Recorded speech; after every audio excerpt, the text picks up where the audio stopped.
Hello, folks. Welcome back to Reality Check with Arvind Swaminathan. I do apologize for taking so long in coming back, but I've had some serious problems. Today, we'll talk about the health care system, especially the private health care system in India. Folks, you can see I'm a little different. There's a reason for this. You see, for years, what has happened is this happens every time I've had a serious illness. Because what are hair and your nails? Basically, they're very high protein.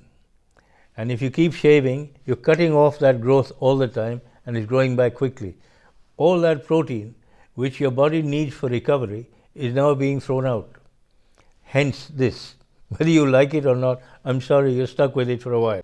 Now, the reason, as I said, I was late was some serious health problem. It was something which occurred badly in 1993. It happened again, much worse this time. And I was admitted to one of the leading chain of private hospitals. And this video is inspired by what happened there. It goes back not just to this one, but even earlier times, when I almost felt as if I was being victimized by the medical profession. For some reason, I can't understand why do they always pick on me. Now, my problem, as I said earlier, it occurred earlier, but this time it was a particularly severe attack of ulcerative colitis. Now, I couldn't understand why it was. I was admitted into one of the hospitals in a leading chain, private hospital, needless to say. And what happened there made me wonder. Because first of all, I was admitted into the surgery section or the surgery ward. I couldn't understand why. Because surgery was not the answer to this, to my problem. And I just could not understand why. However, I went in, they did all sorts of tests, and they wanted a few more, and I said, no way, nothing doing, I've had enough. Now, at the end of some of these tests, they told me that my insides were all inflamed.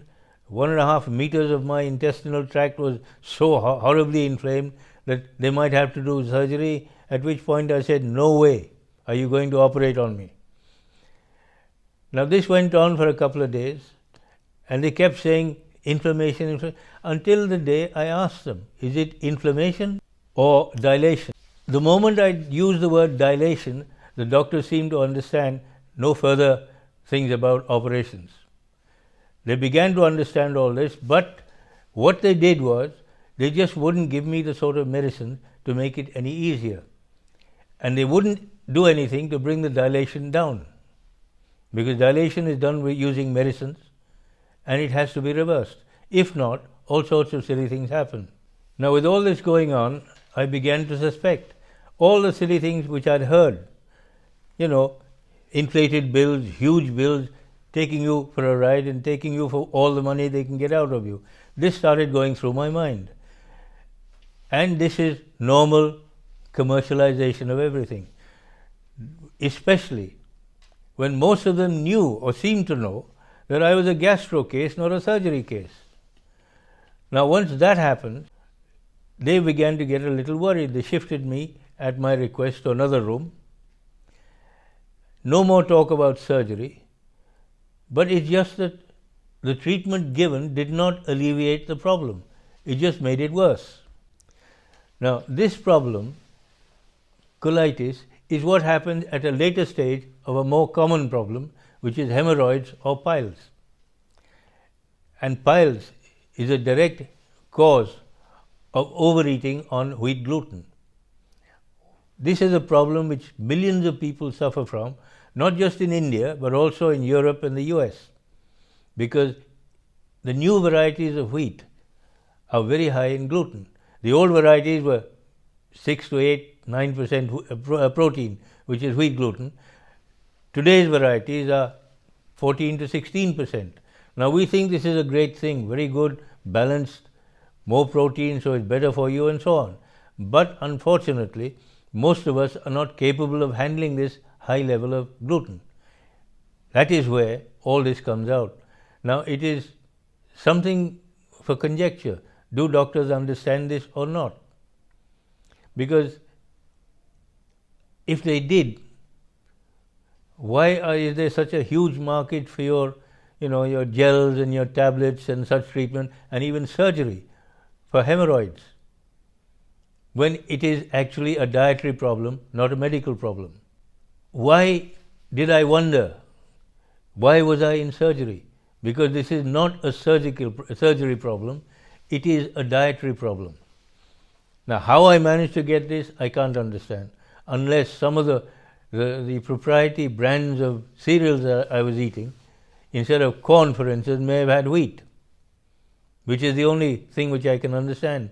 Or was it the one weakness which was triggered off by a total lack of salt at the end of a very hot summer, and I forgot to take extra salt.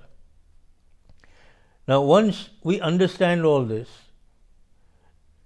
so little time or so little surgical care is needed. Unfortunately, it would make a mess of the easy money which a lot of hospitals can make, and they do make. Now, why are they like this? Why do they behave like this? Well, let's put it this way. Until recent times, there were only about 7 institutes of medical science in this country after 60 odd years of independence. In the last 6 or 7 years, this has gone up to about 23, and hopefully they're aiming to put up about 50 of these all over the country. The reason being, there are too few of these medical centers and far too many patients. Everybody comes into these places from all around Delhi, for instance, or all around any of the other major centers. Result is the system is stretched to overload, way overload. As a result, they start overcharging, especially if you go to private hospitals. Government hospitals, people have to wait and wait and wait. Private hospitals, they go in, surgery is done, but there is a backward thing too. It means you have to pay through the nose or in blood or whatever it is, whichever way you want to look at it. Result, all these tales which we've heard, that private hospitals overcharge and go on overcharging. Now, why is it that this particular chain of hospitals has actually come up? Simply because government has been very lax throughout this country, and there are very few of these facilities. Whether they are state-owned or state-run, free hospitals, or small charge or minimum charge hospitals, there are too few of them. And governments have not taken care to add any, certainly not in the last first 60 years or so. Result, anybody who gets something, he either goes to government hospital where he has to go on waiting, or he goes to a private hospital, especially a large one, which overcharges. As an example, I happened to have a big abscess. The moment I was taken to one of these private hospitals, they said surgery, general anesthesia, and obviously that meant staying in there because I couldn't go home. There's nobody to look after me. Therefore, they put me through all this. And what was it? I found out later, it was an allergy reaction to ginger. All it needed was maybe 100 rupees worth of an antihistamine, which would have cured it inside a week. And yet, I had to go through this full surgical operation in a hospital. Now, let me illustrate this with my own example, using myself as a case study. 2009, how did I know? When I was admitted to hospital, the same problem. I knew it was the same problem, which meant toilet 10, 12 times a day, blood every time. On the second day, I told the doctor, look, the chapatis are horrible. Either they're raw or uncooked or something. Give me rice for a change. The doctor didn't seem to like the idea, but he listened. And almost like magic, the problems are gone overnight. That is what told me that it is wheat and wheat gluten that's causing this. Now, there's no other way of finding out except if you relate these things, you begin to understand what has happened. That is why I've said in an earlier video, whenever something like this happens, note it, write it down, remember it. Because if you don't, every new time somebody is going to take you for a ride. And you may not like the idea, but it will happen. So now let's get back to why does this happen in the private healthcare industry? Why is it so expensive? Well, for one thing, why is there a need for private healthcare? Because successive governments, be they central, state or local, municipal, they have neglected this horribly. Now, the moment you neglect it with our population, the chances of needs are huge. In our, call it psyche if you like, we have been almost brainwashed by Hindi movies. Years ago, even in villages, a man would come to a doctor and say, "Give me an injection," because to him that was the cure-all. But in the last 30 years or so, almost every time you see a Hindi movie, there's an accident, or there's a disease, or a bullet wound, or a stab wound. Operation, everything is fine.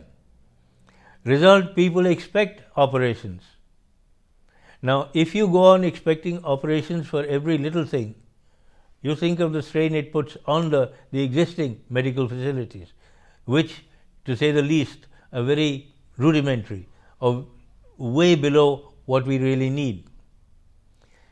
Once you understand this, and you know there's such a huge lacuna, there is a big demand for private healthcare, and people go into it. How and why? Well, the huge amounts of investments needed to put up a hospital.